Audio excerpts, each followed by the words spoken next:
दोस्तों, एक महिला दरोगा जिनका नाम पूनम शर्मा होता है, आज इनका प्रमोशन होने के बाद इनको अयोध्या ट्रांसफर कर दिया जाता है। अयोध्या के थाने में नई पोस्ट के साथ नई ज्वाइन करती है। दोस्तों, पूनम पोस्ट ज्वाइन होने के बाद भगवान का धन्यवाद करने के लिए वे अयोध्या के राम मंदिर जाने का फैसला करती है। दोस्तों, पूनम अपने कुछ पुलिस साथी और अपने ड्राइवर राजू के साथ गाड़ी में बैठकर मंदिर के लिए रवाना हो जाती है। और दोस्तों, वहां पहुंचने के बाद वे अपने पुलिस साथी और अपने ड्राइवर के साथ मंदिर के अंदर जाती है और दोस्तों पूजा पाठ करने लगती है। पूजा पाठ करने के बाद जब पूनम वापस लौट रही होती है तो उसकी नजर एक भिखारी पर पड़ती है और पूनम के होश उड़ जाते हैं। दोस्तों वे वहीं की खड़ी रह जाती है। फिर उसके बाद वे उस भिखारी के पास जाती है और उसको गले लगाकर रोने लगती है। तो वहां खड़े लोग सोचते हैं कि इन मैम साहब को क्या हुआ है, इतनी बड़ी पोस्ट पर है फिर भी एक भिखारी को देखकर रो रही हैं। ये एक भिखारी ही तो है, इसमें रोना क्यों आ गया, इन इंस्पेक्टर साहब को आखिर हुआ क्या। दोस्तों, सब लोग यही सोच रहे थे।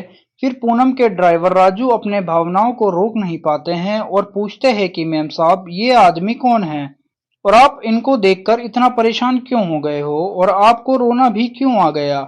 मैम साहब, कौन है ये आदमी और आपके क्या लगते हैं, हमें भी बता सकती हो। तो पूनम कहती है कि हाँ, क्यों नहीं। जब फिर वहां पर खड़े सभी लोग और ड्राइवर साहब उस आदमी की कहानी को सुनते हैं तो हक्के बक्के रह जाते हैं और सोचते हैं कि इस आदमी ने इतना सब सहा है जिस वजह से मैम साहब को रोना आ गया है। तो आखिर इस आदमी के साथ ऐसा हुआ क्या था दोस्तों, और ये आदमी कौन है, हम आपको आगे कहानी में बताते हैं। और आगे कहानी में बढ़ने से पहले दोस्तों मेरी आपसे ये गुजारिश है, हमारे चैनल को सब्सक्राइब कर लीजिए और वीडियो को जरूर लाइक कर दीजिए, इससे हमारा हौसला बढ़ता है।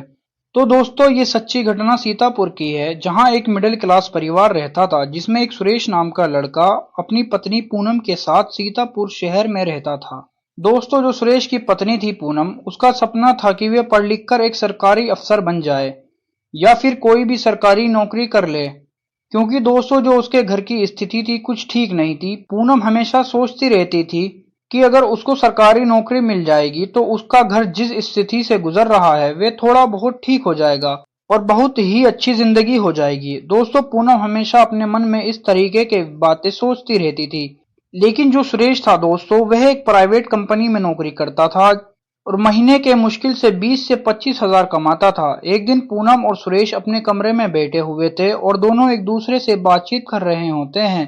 तभी दोस्तों पूनम सुरेश से कहती है कि देखो, मेरा सपना है कि मैं पढ़ लिख कर बड़ी अफसर बनूं और अपनी पढ़ाई को जारी करूं और पढ़ लिख कर सरकारी नौकरी करना चाहती हूं। चाहे वो नौकरी किसी भी पोस्ट पर क्यों ना हो, लेकिन सरकारी नौकरी होनी चाहिए और मैं अपने जीवन में कुछ करना चाहती हूं। और तुम इतनी मेहनत कर कर घर चला रहे हो और मैं चुपचाप घर पर ऐसे खाली नहीं बैठ सकती हूँ। मैं भी तुम्हारा हाथ बटाना चाहती हूँ। ये घर जितना तुम्हारा है उतना ही मेरा है। तुम इतनी मेहनत करो और घर पर खाली बैठूं मैं, ये तो सही नहीं है। दोस्तों, जो पूनम थी वो सुरेश को बहुत ज्यादा प्यार करती थी और सुरेश भी पूनम को बहुत ज्यादा प्यार करता था, जिस वजह से सुरेश पूनम को मना नहीं कर पाता। और सुरेश पूनम से कहता है कि देखो, तुमको पढ़ना लिखना है तो तुम पढ़ो लिखो, पढ़ाई करना कोई बुरी बात नहीं होती, तुम पढ़ाई शुरू कर सकती हो। लेकिन मैं देखो महीने के 20 से 25 हजार ही कमाता हूँ और पूरे महीना का खर्च निकालने के बाद जो पैसे बचेंगे वह सारा पैसा मैं तुम्हारी पढ़ाई पर खर्च कर दूंगा, जिससे तुम अपनी पढ़ाई शुरू कर सकती हो। और दोस्तों, पूनम वह बड़े शांत स्वभाव की लड़की थी और वह अपने पति की प्रॉब्लम को समझती थी। दोस्तों, पूनम अपने पति की बात को मान जाती है और उस दिन के बाद से वे अपने घर पर ही पढ़ाई करने शुरू कर देती है। और दोस्तों, सुरेश जो था अपनी कंपनी में अधिक समय लगाकर और पैसे कमाने की कोशिश करता है। और दोस्तों, सुरेश वो अपनी पत्नी को खूब पढ़ाई लिखाई करवाता है। और कुछ समय के बाद जो उसकी पत्नी पूनम है वो एक पुलिस की भर्ती निकलती है, उसमें अपना फॉर्म भर देती है। तो दोस्तों, पूनम अपने फॉर्म भरने के बाद जैसे ही फॉर्म भरती है तो कुछ महीने बाद उसका पेपर भी होता है। वह पेपर के लिए बहुत मेहनत करती है, दिन रात पढ़ाई करती है और दोस्तों पेपर जब वो दे देती है तो भगवान की कृपा से उसका सिलेक्शन भी पूरा हो जाता है। वह एक पुलिस में जो उसकी पुलिस में एक जॉब लग जाती है और दोस्तों जो उसकी मेहनत थी वो आखिरकार रंग ले आती है। लेकिन दोस्तों, जो पूनम थी वो अब एक सब इंस्पेक्टर की पोस्ट पर अपनी ड्यूटी करेगी, ये वजह से सुरेश और पूनम दोनों लोग बहुत ज्यादा खुश हो जाते हैं। अब दोस्तों पूनम वो एक महिला दरोगा बन चुकी थी और उसकी खुशी का कोई ठिकाना नहीं था। दोस्तों सुरेश भी बहुत ज्यादा खुश था। सुरेश और पूनम दोनों मिलकर अपने अपने रिश्तेदारों को खुशखबरी देते हैं। जब रिश्तेदारों को ये बात पता चलती है कि जो सुरेश की पत्नी है पूनम वो सब इंस्पेक्टर बन चुकी है, और सभी रिश्तेदार ये बात सुनकर सुनीता को दरोगा जी कहकर बधाई देते हैं। दोस्तों अब रिश्तेदार लोग उनके घर पर आने जाने लगते हैं और सभी लोग उनको बधाई देने लगते हैं। दोस्तों सुरेश के दोस्त लोग सभी लोग उनके घर आते हैं और पूनम को बधाई देते हैं। दोस्तों मैं आपको बता दूं कि जो बड़े पुलिस के अधिकारी लोग उसके घर आते हैं तो सबसे पहले वो लोग सुरेश से पूछते हैं कि मैडम जी कहाँ हैं। सुरेश उन पुलिस वालों से बताता है कि मैडम जी अपने दोस्तों के पास बैठी हुई है। दोस्तों जो लोग उससे मिलने आते थे वो सुरेश से बातचीत नहीं करते थे, वो लोग डायरेक्ट पूनम के पास जाते थे और उसको बधाई देते थे, उससे बातचीत करते थे, हंसी मजाक करते थे। तो दोस्तों सुरेश को यह बात पसंद नहीं आती थी। सुरेश सोचता था कि कोई भी अगर घर पर आता है तो सबसे पहले वो मुझसे ना मिलकर मेरी पत्नी के पास मिलने जाता है, उसी से मिलता है, उसी से बातचीत करता है, और जब बात खत्म होती है तो वो लोग मुझसे बिना मिले ही अपने घर चले जाते हैं। लेकिन मुझसे कोई भी बात नहीं करता, मुझे कोई मान सम्मान नहीं देता, मेरी तो यहाँ कोई इज्जत ही नहीं है, कोई वैल्यू ही नहीं है। इसका मतलब तो यही है कि मैं अपनी पत्नी के लिए कुछ भी नहीं हूँ, और दिन रात मेहनत करके एक एक रुपया जुटाकर, मजदूरी करके, मेहनत करके, कैसे भी पैसे बचाकर सारा पैसा अपनी पत्नी के ऊपर खर्च किया, उसको पढ़ाया लिखाया, जिम्मेदारियों को मैंने संभाला, तब जाकर मेरी पत्नी इस मुकाम को हासिल कर पाई है। लेकिन आज कोई मेरी भी बात नहीं कर रहा है, मुझे कोई समझ ही नहीं रहा है। दोस्तों जो सुरेश था वो इस तरीके की बातें अपने दिल और दिमाग में सोचने लगता है और ये सारी बातें उसके दिमाग और दिल को एकदम से बैठ जाती है। इसी को सोच के वो परेशान होने लगता है। लेकिन दोस्तों ये यहाँ तक तो ठीक था, लेकिन इसके बाद पूनम के घर वाले जब घर आते हैं तो वे सुरेश के कानों में एक बात निकाल कर चले जाते हैं। वो लोग कहते हैं कि हमारी लड़की दरोगा बन गई है, अगर हम इसको पहले से पढ़ाई लिखाई करा देते और उसकी नौकरी लग जाती तो हम इसके अमीर खानदान और अच्छे लोगों में शादी कर देते। उसके बाद दोस्तों कुछ दिन ऐसे ही चलते रहे। लेकिन दोस्तों जब सुरेश अपनी जॉब से आता था मोहल्ले के आसपास के लोग उसको देखकर बोलने लगते कि यह तो अपनी पत्नी के पैरों पर जी रहा है, इसकी पत्नी की कमाई पर जी रहा है, पत्नी दरोगा बन गई है तो इसलिए ठेठ में चल रहा है। लोगों के ऐसे ताने और बातें सुनकर सुरेश फैसला कर लेता है कि ऐसी पत्नी के साथ मैं कभी नहीं रहना चाहूंगा, सामने मेरी कोई इज्जत ना हो। और दोस्तों सुरेश अपनी पत्नी को तलाक देने का फैसला कर लेता और वह सोचता है कि मैं अगर अपनी पत्नी से अलग होकर दूसरी दुनिया बसाऊंगा तो मेरी जिंदगी खुशहाल होगी और इस तरीके की जिंदगी मुझे नहीं झेलनी पड़ेगी और मुझे अपनी पत्नी के अंडर नहीं रहना पड़ेगा। दोस्तों वो सोच रहा था कि ऐसा घर में रहने का क्या मतलब, जहां पर मेरी कोई अहमियत ही ना हो, सिर्फ और सिर्फ उसकी अहमियत हो। कोई मिलने के लिए आता, उसी से हंसी मजाक करता और फिर वो लोग चले जाते। दोस्तों जो सुरेश था वो अपने घर में एकदम से अकेला पड़ने लगता है, क्योंकि अब जाहिर सी बात है कि पत्नी अपनी ड्यूटी कर रही होती है, लोगों से मिलना जुलना, रात को आना जाना, कहीं कोई जांच पड़ताल, कभी कुछ काम करना होता था तो वो एक एक दिन तक घर से बाहर रहती थी, जिस वजह से सुरेश के घर एकदम से अकेला पड़ जाता है। और उसके जो घर के आसपास के लोग थे वो लोग उसको ताना भी मारने लगते। वो लोग उसको कहते थे कि तुम अपनी पत्नी के पैरों पर जी रहे हो और गांव में रहकर अपनी पत्नी के पैसे खा रहे हो, अपनी पत्नी के बदौलत तुम अपनी जिंदगी गुजार रहे हो। गांव के आसपास के लोग जो थे वो इस तरीके की बातें करने लगे, जिस वजह से सुरेश बहुत ज्यादा तंग आ जाता है। और दोस्तों सुरेश जो है वह पूनम के ऊपर झूठे झूठे आरोप लगाकर उसे तलाक के जिद पकड़ लेता है। लेकिन दोस्तों पूनम को कुछ समझ नहीं आ रहा था कि आखिरकार उसका पति सुरेश उसके साथ वह ऐसा क्यों कर रहा है और सुरेश उसके ऊपर झूठे झूठे आरोप क्यों लगा रहा है, इसके पीछे की वजह क्या है, वो पूनम को समझ में नहीं आ रही थी। तभी पूनम सुरेश से कहती है कि आप यह सब फालतू की बातें मेरे से मत करिए और यह सब क्यों कह रहे हैं, मैं तो आपसे कितना ज्यादा प्यार करती हूँ और यह सफलता सिर्फ मेरी सफलता थोड़ी है, ये सफलता आपकी सफलता है। आज मैं सब इंस्पेक्टर बनी हूं तो सिर्फ आपकी वजह से बनी हूं, क्योंकि अगर आप दिन रात मजदूरी नहीं करते, मेहनत नहीं करते और मुझे नहीं पढ़ाते तो शायद मैं आज इस मुकाम पर कभी नहीं पहुंच पाती। आप मुझे छोड़कर जाने की बात कर रहे हैं, मुझसे तलाक लेने की बात कर रहे हैं, ऐसा तो मैं कभी नहीं होने दूंगी और मैं कभी ऐसा नहीं करूंगी। सुरेश देखो मैं तुम्हारे बगैर नहीं रह सकती हूँ। दोस्तों पूनम अपने पति के सामने हाथ जोड़कर खड़ी हो जाती है और उससे खूब विनती करती है और कहती है कि सुरेश देखो, मैं तुमसे दूर नहीं रह सकती हूँ, तुम मुझे तलाक मत दो, मैं तुमसे बहुत ज्यादा प्यार करती हूँ। दोस्तों पूनम वो सरकारी ऑफिसर होने के बाद भी अपने पति के सामने हाथ जोड़कर विनती कर रही होती है। वो कह रही होती है कि मुझे छोड़कर मत जाओ, मुझे तलाक मत दो। दोस्तों पूनम अपने पति से यह भी कहती है कि आपके बिना मैं नहीं रह सकती हूँ, लेकिन दोस्तों जो सुरेश था उसके सर पर भूत सवार था और वो पूनम की एक बात नहीं सुनता और पूनम से जबरदस्ती तलाक ले लेता है, जिस वजह से पूनम बहुत ज्यादा सदमे में पड़ जाती है और दोस्तों दिन रात हमेशा सुरेश के बारे में सोचने लगती है। लेकिन दोस्तों सुरेश अपना सीतापुर गांव छोड़कर दूसरे शहर अयोध्या में चला जाता है और वहां पर एक कंपनी में नौकरी करने लगता है। दोस्तों कुछ दिनों के बाद जब पूनम खुद को संभालने लगती है तो वह सोचती है कि जो होना था हो गया, अगर मेरा पति मेरे साथ नहीं रहता तो क्या हो गया, लेकिन मेरे पास जो नौकरी है वो मेरे पति सुरेश की बदौलत मिली है और मैं हमेशा ईमानदारी से उस नौकरी को करूंगी और अपना फर्ज अदा करूंगी और नौकरी पर किसी भी चीज की आंच नहीं आने दूंगी।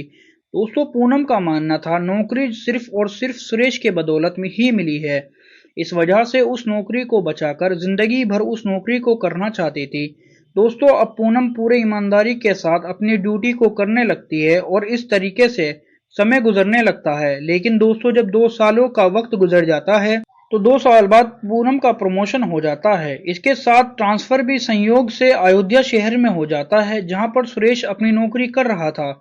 इसके बाद पूनम अयोध्या जाती है। पूनम अयोध्या जाने के बाद अगले दिन अपनी पोस्ट ज्वाइन करती है। ज्वाइन करने के बाद वह सोचती है क्यों ना अयोध्या राम मंदिर जाकर भगवान के दर पर माथा टेकाऊं और भगवान जी को धन्यवाद बोलकर आऊं। तभी दोस्तों वह अपने पुलिस साथी और अपने ड्राइवर राजू के साथ कार में बैठकर मंदिर के लिए रवाना हो जाती है। और दोस्तों जाते जाते कार में ही पूनम सोचती है कि आज अगर सुरेश मेरे साथ होता तो वह कितना खुश होता, मेरे पर बहुत ज्यादा गर्व करता, क्योंकि आज मेरा प्रमोशन देखकर हम दोनों साथ में कितने खुश हो। इसके बाद वे मंदिर पहुंच जाते हैं। दोस्तों मंदिर पहुंचने के बाद सभी लोग मंदिर के अंदर जाते हैं, पूजा पाठ करते हैं। पूजा पाठ करने के बाद पूनम भगवान को धन्यवाद कहती है और वापस आने लगती है। दोस्तों ये लोग वापस आ ही रहे थे तभी पूनम की नजर एक मंदिर के सीढ़ियों पर बैठे भिखारी पर पड़ती है। वह उन सभी को पैसे देने लगती है और कुछ खाने को देती है और कुछ को प्रसाद भी देती है। उसके बाद उसकी एक भिखारी पर नजर पड़ती है। दोस्तों पूनम जब उसको देखती है तो उसके पैरों तले जमीन खिसक जाती है और वह वहीं की वहीं खड़ी रह जाती है और रोने लगती है।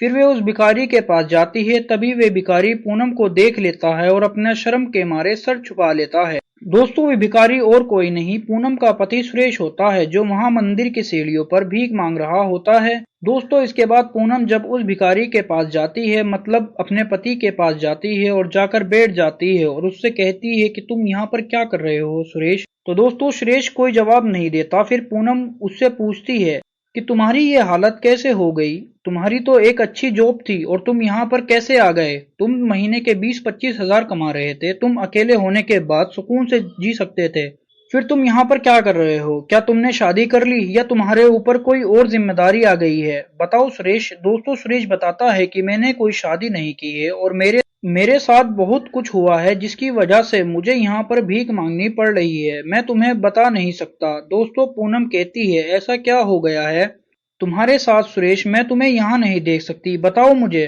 तो सुरेश बताता है कि मैं जब सीतापुर में था तो सुरेश बताता है कि जब मैं सीतापुर में जॉब कर रहा था वहां पर मुझे तुम्हारी याद आती थी और मैं अकेले में नहीं रह पा रहा था, जिसकी वजह से मैं अयोध्या आ गया। अयोध्या आने के बाद मैं जब यहाँ पर जॉब करने लगा तो महीने के 18 से 20 हजार कमा और अच्छा खासा काम चल रहा था। तभी एक दिन मैं अपने अपार्टमेंट से नीचे आ रहा था तो मेरी सीढ़ियों पर पैर फिसलकर मैं गिर गया और मेरे पैर टूट गया, जिसके बाद मुझे ऑफिस की छुट्टी लेनी पड़ी। मुझे उसमें काफी समय लग गया, लगभग 2 महीने अपनी चोट को ठीक करने में लग गए। छुट्टी लेने के बाद काफी समय गुजर गया था और मेरे पास पैसे भी खत्म हो गए थे, तो मैं ऑफिस जाने का फैसला किया।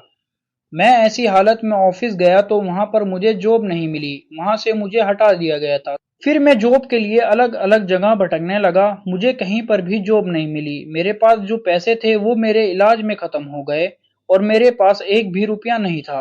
एक एक दो दो दिन तक भूखा रहना पड़ा और पानी पीकर रातें गुजारनी पड़ी। मैं एक एक पाई के लिए परेशान हो गया था। जिस वजह से मुझे भगवान के दर पर आना पड़ा और मुझे यहाँ पर भीख मांगनी पड़ी। लेकिन मुझे ये काम करते ज्यादा समय नहीं हुआ है। मैं अभी भी जॉब ढूंढ रहा हूँ। ऐसा नहीं है कि मैं यहाँ पर बैठकर खाना चाहूंगा। बस मेरी चोट ठीक हो जाए, उसके बाद मैं यहाँ से चला जाऊंगा। दोस्तों, सुरेश की सारी बातें सुनने के बाद पूनम रोने लगती है और पूनम उसके बारे में यह सब जानने के बाद खुद को रोक नहीं पाती और उसके गले लगकर फूट फूट कर रोने लगती है। इसके बाद पूनम कहती है कि सुरेश, मुझे नहीं पता था तुमने मुझे क्यों छोड़ा था, लेकिन मैं तुमसे आज भी उतना ही प्यार करती हूँ जितना मैं तुमसे पहले करती थी। लेकिन मुझे आज तक एक बात समझ में नहीं आई सुरेश, कि तुमने मुझे तलाक क्यों दी थी। क्या वजह थी जो तुमने मुझे तलाक दी।